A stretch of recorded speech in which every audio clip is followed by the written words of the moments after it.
The views expressed are solely those of the speaker and not necessarily those of Paltalk.com, AVM software, or its advertisers.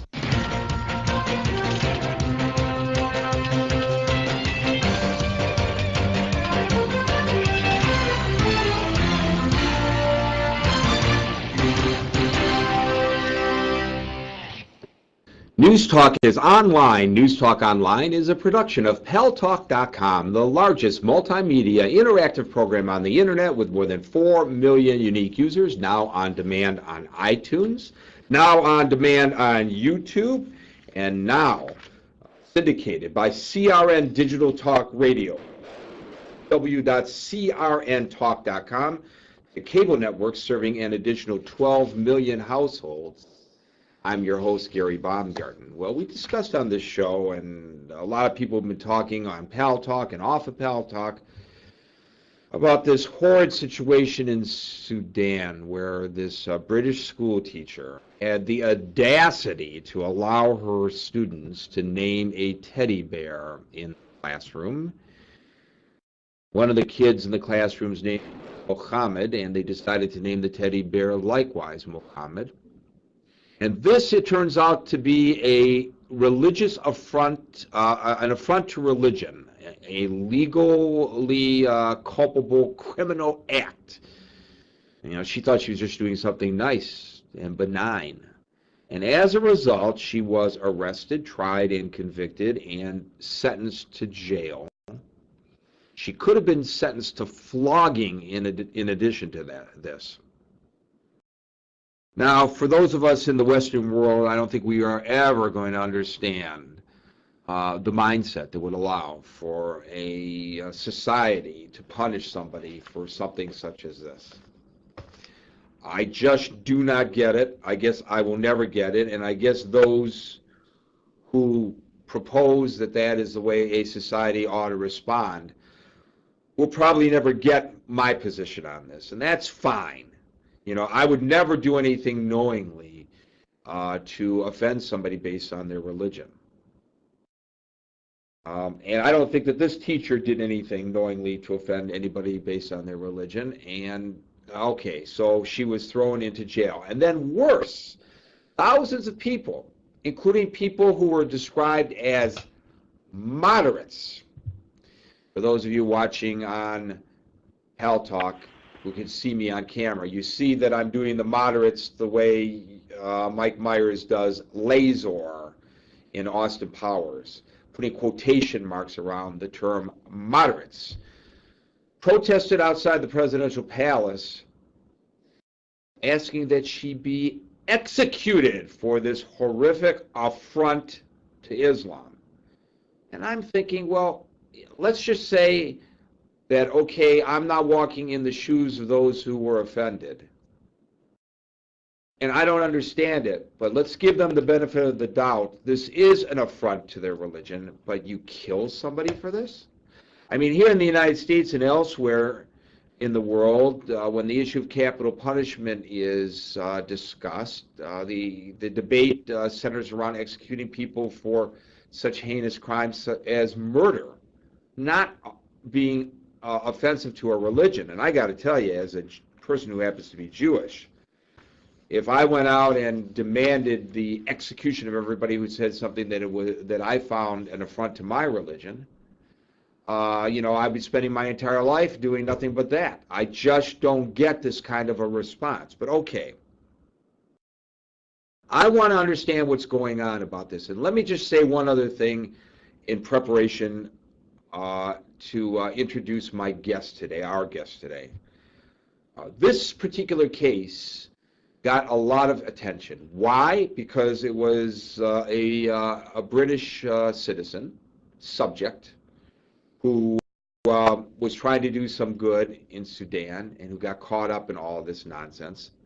But you know, there are human rights violations going on in Sudan on a daily basis.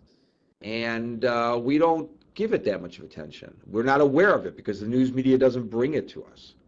Maybe in this case, one could argue that because the woman was white, suddenly the human rights violation against her is newsworthy. But what about all the black people, people of color, who are subjected to these kinds of human rights violations.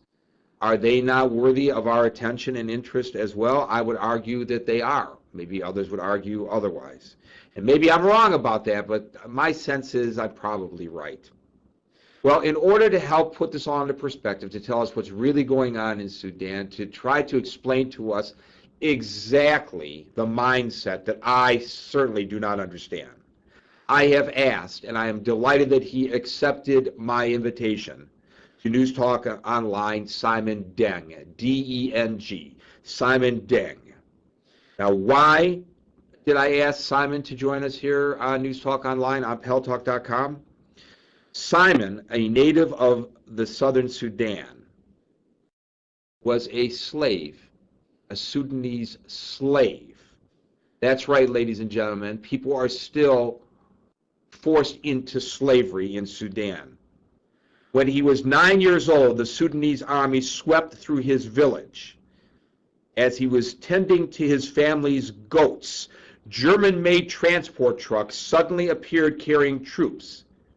Simon watched them burn huts to the ground, slaughter the men of his village, and steal their livestock. Though he narrowly escaped death, only 1 year later, he was abducted by an Arab northerner and spent the next few years of his life as a child slave in northern Sudan. He was shown a picture of a man with his feet and hands cut off and warned, if you complain, this is what will happen to you. As a slave in modern-day Sudan, Simon Deng was forced to sleep on straw, allowed only to eat leftover scraps, and was beaten regularly.